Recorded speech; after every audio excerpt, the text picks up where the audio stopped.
What are you doing, Floyd? Like, are you bored? Are you? Did you not pay your taxes? Do you just want attention because that's all you've wanted your whole entire life? Do you want money to validate you, to make you cool? Are you jealous of these young bucks coming over and taking boxing over, and you just feel like you need to be a part of it? Like, what's going on there, Floyd? What's going on, guys? For Complex News, I'm Speedy Morman, and today we have a very special guest in the building. It looks like he's calling in from the beach. I'm not quite sure where he's at right now, but Jake Paul is with us. What's up, man? How are you? I'm actually in Miami right now. It's beautiful. The sun is out. But yeah, I'm doing good, man. It's exciting times and just living my best life. Good. That's all we can do is live our best life, especially in a time like this. I think that your introduction at large to mainstream, while you've had so many millions of followers for so long, your first introduction to the mainstream was the notorious Nate Robinson fight that took place on Triller. Well, you seem like you're about to cut me off already. Go ahead. I was just saying that's not. What do you like? What do you mean? I feel like you're way off on that one. I'd say that a lot of people that don't spend a lot of time on the internet didn't know who Jake Paul was prior to that. I completely disagree. Well, I don't, but that's okay. We don't have to agree on everything. Are you someone who goes on the internet like a lot? Me personally, yes. So how could you then have a valid opinion on whether or not someone outside of the internet knows whether or not who Jake Paul is? Because on the day of the fight, I spent that fight with some people close to me and some boxing fans and my family and friends, and they were all unaware of So in other words, your family and friends maybe didn't necessarily know. Yeah, but I think it's a fair assumption to say that a lot of people didn't know Jake Paul, especially like older people. I think that within the younger audience, like of course, but older people, I think I don't think that's a controversial statement to say that people in the Mike Tyson era don't know who Jake Paul. You think that's controversial? No. I don't think it's controversial. I would agree more with that statement versus you said people outside of the mainstream audience didn't know who Jake Paul was. It almost like sounded like you were, I don't know, just trying to like ruffle some feathers with that. But if you're saying people in the Mike Tyson era don't know who Jake Paul was, yeah, I would completely agree with that. Yeah, I mean, I'm specifically talking about people older than, maybe the 35, 45, in the older range. But I would still stand by my statement that, people in that range maybe were unaware of who Jake Paul was prior to that night. But since then, it seems like everybody knows who Jake Paul is. Your name has been in headlines constantly since, and then now you have a big fight coming up with Ben Askren. But take me back quickly to that night, the Nate Robinson fight. It was a sight to behold for sure. Do you think that going into that fight, Nate Robinson knew that he was going to lose? Yeah, for sure. I mean, I saw it in his eyes mainly. That's always the way to tell. He looked defeated the day before in weigh-ins. He just looked sad. He looked like he didn't want to be there, but he almost had to be. He almost, he didn't have a choice. Because he was the one that called me out. He was the one that said I never fought a real athlete, and he talked a lot of shit. So there was almost no way to back out. And obviously he wanted to get that paycheck, and the only way to do that is to get into the ring. I think that's the way it is with a lot of my fights. Is I feel like I'm winning these fights before I even step into the ring. Boxing's very physical, but it's even more mental. And I haven't met anyone, and I don't think I'll ever meet anyone who can beat me mentally. Now, after that fight, I mean, obviously the timelines were dominated. The memes, the jokes, the commentary on networks alike. But I'm wondering what you feel like that fight did for Jake Paul, just in general, from maybe a financial perspective, from a career perspective. Do you feel like that maybe took you to another level, or what do you think that fight did for you? I think it gave the world an opportunity to see something and that I had been working on for 3 years' time, which is my boxing ability. And I think it gave me a moment to shine. And I think it showed people a different side of me. Everyone was so used to seeing this YouTube Disney Channel kid and thinking that I'm like this vlogger. Like, no, that's not who I am. I stopped doing all that shit 2 years ago and to focus on boxing. So people just saw the new Jake Paul, and I wanted to steal the show. That was my goal. The whole entire camp was let's steal the show. We're going to be put on a platform in front of tens of millions of people. We have to have the performance of the night. And that is why I was so dedicated in my training, because I wanted a vicious knockout. And so every single day I try to become better than yesterday. And yeah, that was definitely a major step in my life. And it was a historic moment. I think, the time in history that happened, and Mike Tyson coming back, Roy Jones Jr. It was the 8th biggest pay-per-view of all time, and one of the craziest knockouts from a celebrity knocking out an NBA player. So there was just so much that went into it that made it such a special moment. And I'm just thankful. Like, I'm just thankful that the stars aligned, and it's right place, right time. And not a lot of people get opportunities like that. So I'm just blessed, and I'm appreciative of it. I think that that fight was a certain alignment of the stars for sure, and people enjoyed to watch it from an entertainment perspective.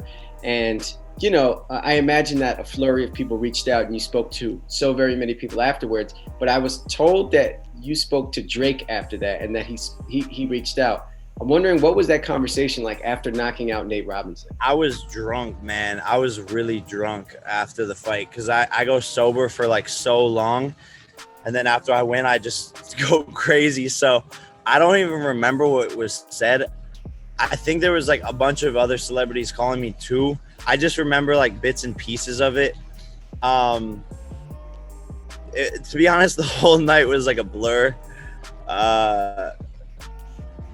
But if I could remember, I would tell you. I would tell you what was said. Who else do you remember reaching out to you that night? Was it people just FaceTiming you while you're getting lit, or what was that night like? Yeah, like people were I don't even think I had my phone, so I think people were calling like my friends and shit. And there was like an after party that we were at, and sort of everyone was calling everyone. Like my friends were calling people and having like other rappers say what's up. I think Justin Bieber was saying something on the phone to me for a couple of seconds. There was just a bunch of different people, like a lot of rappers. I think that I don't even know like who else there was, to be honest. Have you spoken to Nate since that fight? Yeah, we spoke sort of the week after. And there's no bad blood, man. People have to remember that Nate's a legend. He's a legend, and he got into the ring, and most people don't have the balls to get into the ring, and I respect him for that. And I think he learned a lesson about boxing, and you can't play boxing. And I just told him, keep your head up, bro. Like, turn this into a positive, make the most out of it, and if you let like everyone bring you down and shit, then that's when you're gonna like find yourself in a weird spot. I was like, bro, you honestly just have to realize like that you have to make fun of yourself and embrace this with open arms, and that's the way you're gonna be able to grow from this. Did you feel bad for Nate after that? I did. Yes. Leading up to it, leading up to it, this is my opponent. It's life or death in the ring as far as I'm concerned. Like, someone will legitimately have to put me onto a stretcher before I stop fighting. So it's life or death for me. But afterwards, once you win, you have to remember that it's a sport, and you have to respect the sport. You have to respect your opponent. And I did feel bad, like it's not easy to deal with that. I've been on the other side of dealing with social media hate and the whole world making fun of me. I've been on that side before, and it sucks. It really sucks. And so I knew what he was about to go through.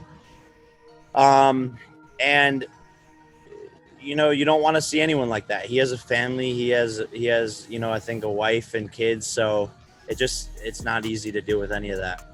You have another big fight coming up, and a lot of people feel like this is your first real challenge. The first two guys that you fought, Gib and Nate, were, obviously not real professional fighters. But this one is going to be a real fight. And you didn't knock out Nate in the first round, but you said that you will knock out Askren in the first round. What is it about Askren that you'll be able to knock him out in the first round, but not Nate? So, I mean, people seem to forget that, like, I'm not technically a fighter either.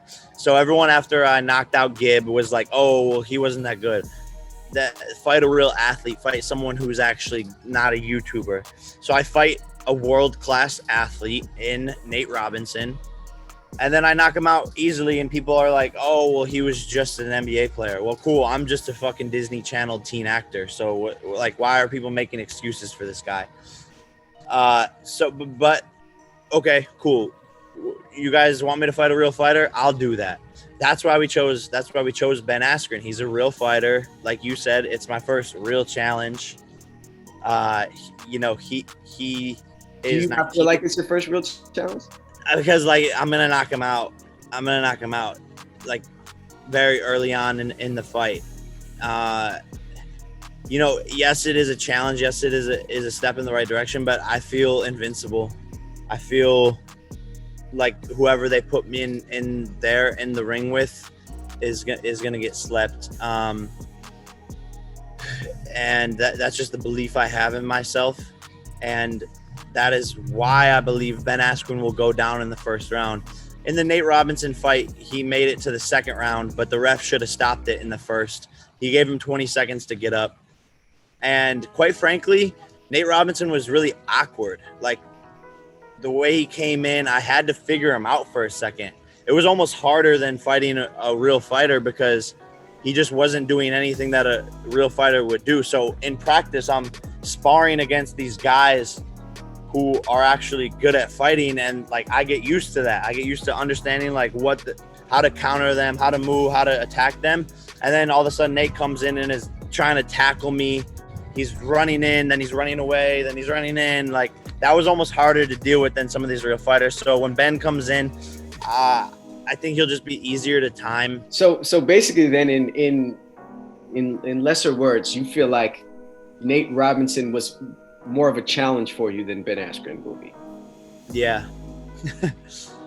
Yeah. I in hindsight, like I think after the Ben Askren fight, I will go back to the locker room and be like, damn, yeah, the Nate fight was, I mean, it'll probably the Nate fight would have lasted longer, and I'll probably say, damn, it was easier to hit Ben because he's more of a traditional style of fighter. Okay. You say that you feel invincible right now, and I'm sure that's a testament to the work that you put in and the shape that you feel you're in right now. And after Askren happens, there are a lot of people who, you know, potentially would want to fight you, regardless of whether or not these fights can actually happen. I just want to throw some names at you, and you tell me maybe what the outcome of the fight would be, okay? I guess we'll start with Ryan Garcia. If you guys were ever to fight, what would the outcome of that be? I think it would be a good fight. He's just a lot lighter, so I think like he would get caught with those 10-ounce gloves on. How about somebody like Gervonta Davis? Same thing. He's like 135. People forget that I'm 210, you know, and I can crack. You know, I've knocked out my opponents with not even big punches. Like Nate, when I knocked out Nate, I was going backwards. Like a lot of people don't talk about these little nuances or anything like that, but I have knockout power moving backwards. I haven't even landed my hard punches on these guys or shown any of my boxing ability. How about somebody like a Devin Haney or Teofimo Lopez? Same thing. These guys are 135 pounds. You know, they're great boxers. It's just different. It's different. That's why there's different weight classes. That's why there's 135 and 140. That's only a 5-pound difference, but it makes a massive difference. You know, so as much as I respect these guys, I think Teofimo is an amazing boxer. Devin Haney's an amazing boxer. Ryan Garcia is one of my closest friends, an amazing boxer. Gervonta Davis, amazing boxer. They're in the 135-pound weight class. These guys are 5'6", 5'7". You know, it's just different. It's just different. It's like LeBron playing a one-on-one versus Nate Robinson. You know, you just can't compare it. They're both great players, but you just can't compare it. And then how about maybe some of the bigger guys when, you know, if we stepped into, you know, the heavyweights like the Deontay Wilders of the world or the Tyson Furies of the world. How do you feel like those would go? I don't think those fights will ever happen. I think after this fight, I want to fight Nate Diaz. I want to fight McGregor. You know, and we'll see who else comes out of the woodwork. I think the Nate Diaz fight's massive. I think, you know, after hopefully McGregor comes back and is able to regroup himself and can beat Dustin Poirier. And then I think that perfectly tees up a Jake Paul versus Conor McGregor boxing match. I'm curious as to what this training regimen has looked like for you. I know you got Jay Leon Love working with you. He's a dope dude. Shout out Jay Leon. But what's different now about the way you're training? What's different? As far as the amount of work, there's not really a difference. You know, we train. I've trained for the past 3 fights that I've had the same way, hard, 2-a-days, nonstop, working my ass off. The difference now is it's just at a higher level. We're able to start really getting into the nuances of boxing, the very small details. I'm advancing at an exponential rate. The more you do something, the more you catch on, the more you're able to add things into your arsenal. I'm sparring a lot higher level of people. My cardio, it just keeps on increasing. And it just progression, honestly. And every single day we're getting better here in Miami, Florida, sparring really tough guys, like I said. And, you know, there's 60 something days until this fight. It's going to come in a blink of an eye. April 17th will be here before we know it. But training camp's going better than ever. I think boxing is interesting in that, you know, aside from the fighting, there's always this line to be towed about, you know, taunting a little bit and then selling the fight and making headlines and making news, but maybe being serious behind a lot of it.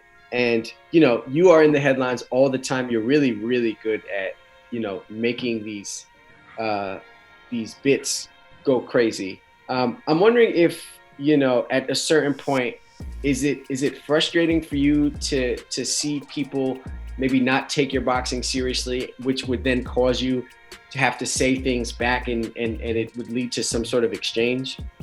No. I completely understand why people don't take my boxing seriously, and I respect it. You know, it's part of what drives me is proving people wrong. So, you know, it's great. I love where I'm at. I'm happy where I'm at. And I'm disrupting in the industry, so of course people are going to be mad. You know, when taxis were the king of New York City and all of a sudden Uber came in, of course the taxi companies are going to be mad and try to ban Uber and talk shit about Uber. But guess what? Everyone uses Uber.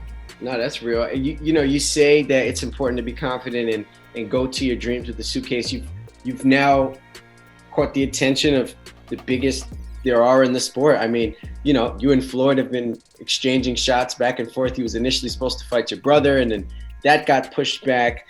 I'm wondering, you know, when Floyd says things to get under your skin, I'm wondering, does it bother you? Do you feel like there's any truth to them?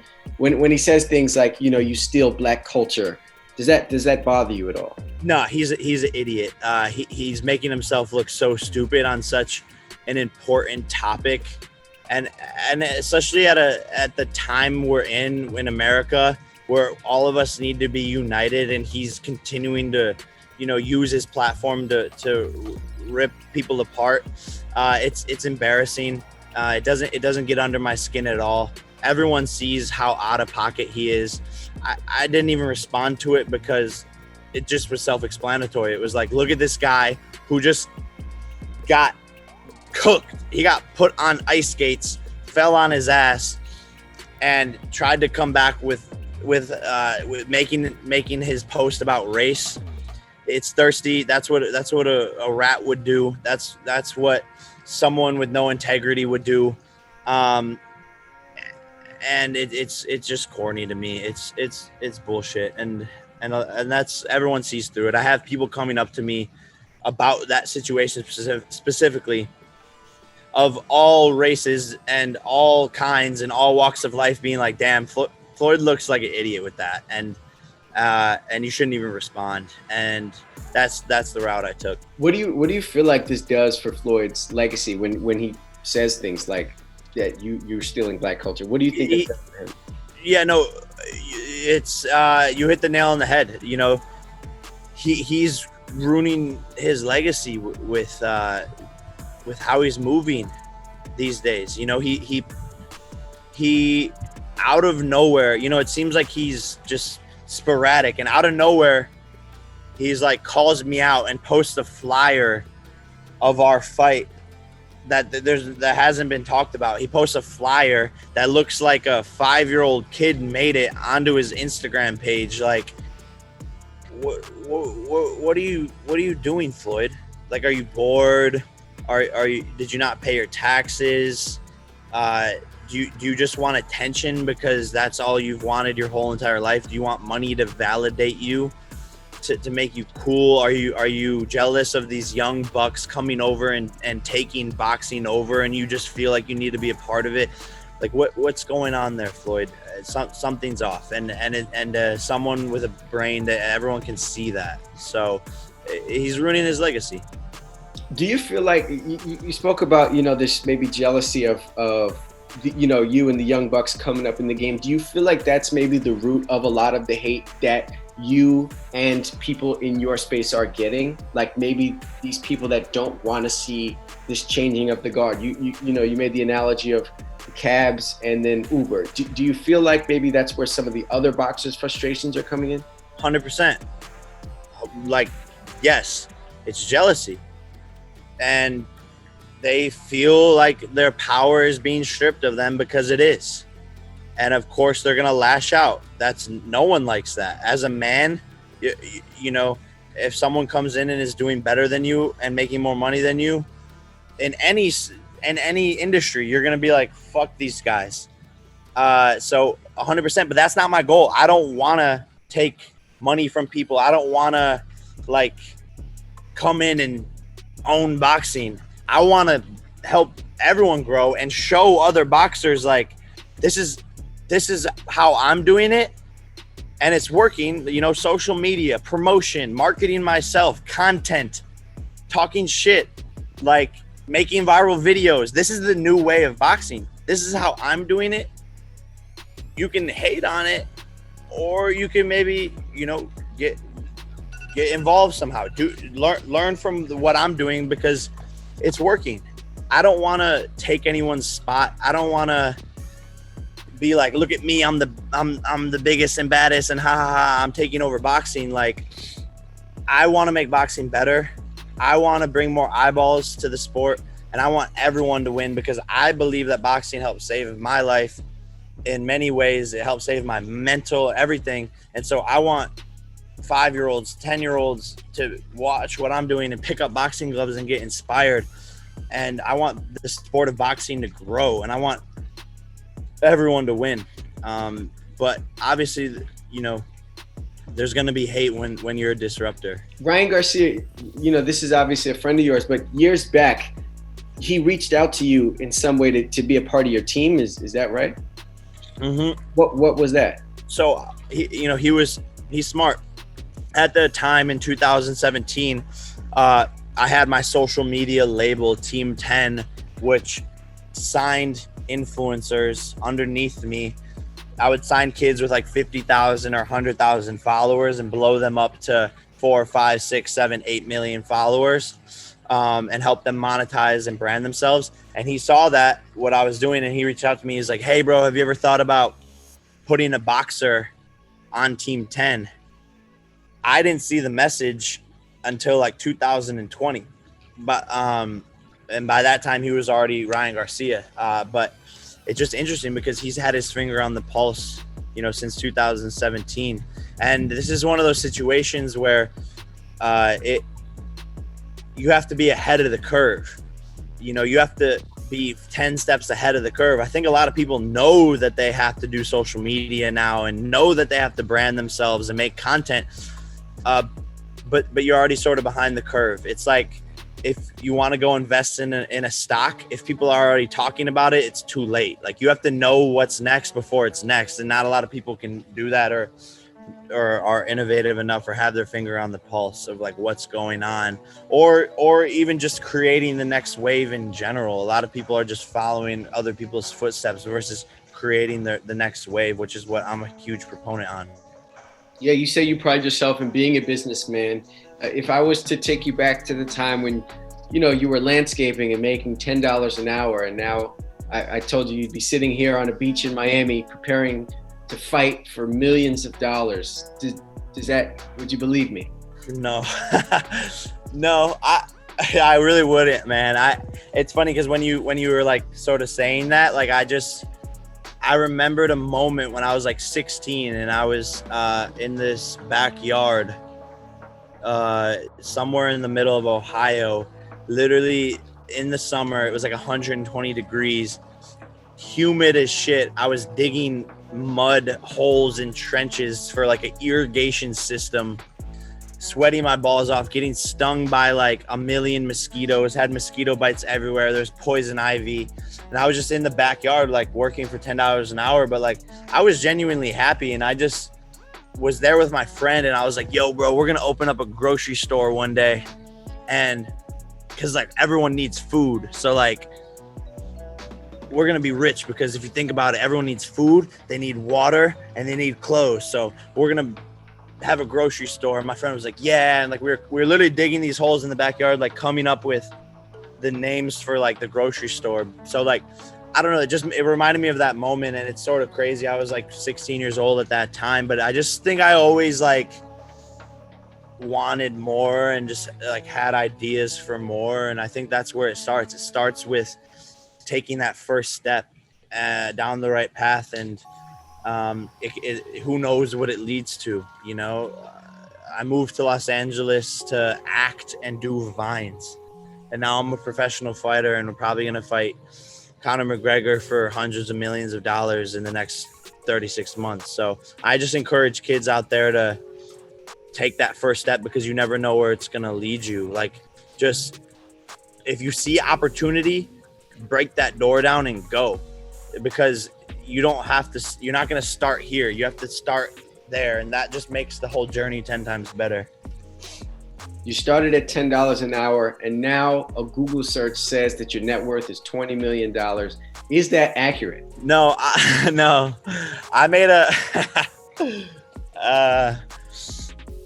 a song that's not released, but me and my friends just like sort of joke about it. But one of the lyrics is, Google my worth, double that shit. So 40 million, is that closer to your net? That's just the lyric, but yeah, it's somewhat closer. That's interesting. Did you ever imagine that when you're talking grocery store plans with your friend, you'd be worth over $40 million? Crazy. No, honestly, but it's all work ethic, right? Like, I wasn't just sitting there on my couch coming up with that idea, right? Like, I was digging mud holes in the ground, working, coming up with ideas. Everyone has ideas. I say ideas are fucking worthless. Ideas are the death of this generation, because every kid has a million ideas. Every entrepreneur has ideas. Ideas without execution it's piss. It's worthless. So it's about executing and working hard. That's all that matters. You said you got a song about, your hard work and what it's led to, and your net worth, double that shit, like you said. Do you feel like you're a better boxer or a rapper? I'm a better boxer at this point. I haven't been in the studio as much as I'd like to, and I was talking about it today. Like, I was like, damn, I really miss it. I really miss making music. And I think after boxing, I'll probably go to the NFL or like dedicate myself fully to music. But I really do miss making music. I've just been so dedicated to boxing. It's like every day I'm getting exponentially better. And if you're not in the studio, then you're not getting better at making music. So tell me about these football dreams. Have you always been a football? I know you used to wrestle, but did you always have football dreams? And do you feel as if, you know, legitimately you're ready to step out on the gridiron? Yeah, I mean, I grew up playing football as well. I was a running back and middle linebacker. And yeah, like anything is possible. I've sort of reached a point in my life where like unlimited imagination and creativity like is what is getting me the results I love to see. I think even me, like at 23 or 22 years old, I would like think of an idea and then be like, well, I don't know if that's possible. But now I'm just like, nah, fuck it. Anything is fucking possible. I can do anything I want. That's the point I'm at in my life. And that's why it's like, if I want to go to the NFL, I know I could do it. And I think it would just be fun. And I love football. And I'd probably play like slot receiver. I can run a 4.4 40-yard dash. I've got great hands. I can hit. I can take hits. I'm a boxer. Like, I'm tough. I work hard. I'm explosive. And I think I would be a great asset to any football team from a marketing standpoint. That's why, like, Odell Beckham, yeah, he's good, but the people just like him because he's like his personality and he's entertaining and he makes that exciting play. So just as much as boxing's about marketing, so is the NFL, and it's all a business. I feel like you've had so much.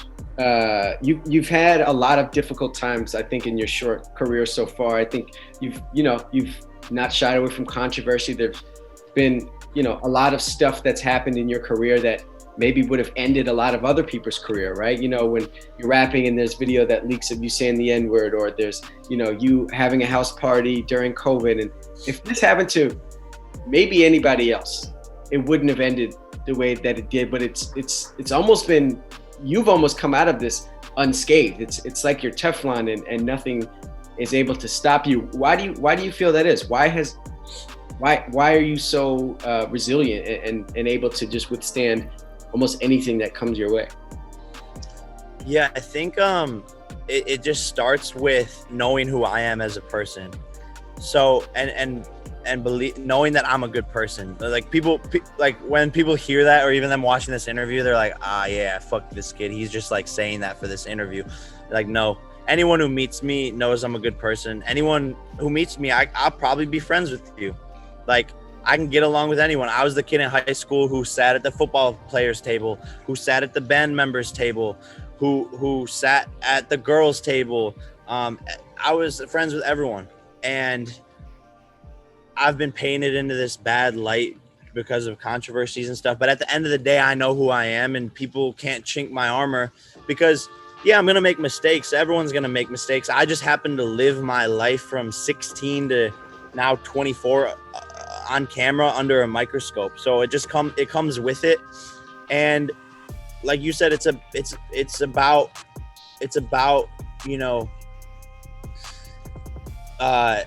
not letting it get to you, because if you let these people and naysayers and people who want to cancel you, then you let them win. The only person that can cancel you is yourself. I could give a fuck about what a tweet says. Like, everyone could stay on Twitter and say whatever they want, but that's because they're insecure. So I know who I am. I've never been a hater. I've never wanted someone else to fail, and I'm gonna make mistakes. I've done stupid shit. I get it, and all I could do is learn from those mistakes, and I have. That's the thing, is every time I've made one of those mistakes, it's not like I'm like, damn, like I have to change something within me and become a better person. But again, I don't think anyone should stop becoming a better person until the day they die. So I've just tried to use it to my advantage, and I've rolled with the punches, and I'm not letting anyone stop me. So that's sort of how I've gotten through those times. I guess my last thing, you've got this fight with Askren coming up. You say that you potentially want to make a run for the NFL. You know, you make music, you rap. I'm wondering what else is there out there, and without saying anything, what is something tangible out there that you're like, maybe one day, or maybe not even maybe, right? Maybe it's one day I will try my hand at this. What is that other thing? I think I've had thoughts of like becoming a Navy SEAL as well. Before I got Vine famous at the age of 16, I was training to become a Navy SEAL. And for some reason, like government and the military just really interests me. I think it's very mysterious, and I think it's very exciting. I think, you know, there's also been talks with my brother about running for president when we turn 35. But very seriously, because the president of the future will come from a social media following. That's facts. So there's, you know, I've thought of everything, you know, but Navy SEAL, president, I don't know. There's no limit to where Jake Paul can go. Jake, thank you so much for taking the time, bro, and best of luck in your fight against Ben Askren. Thank you, guys. Peace out.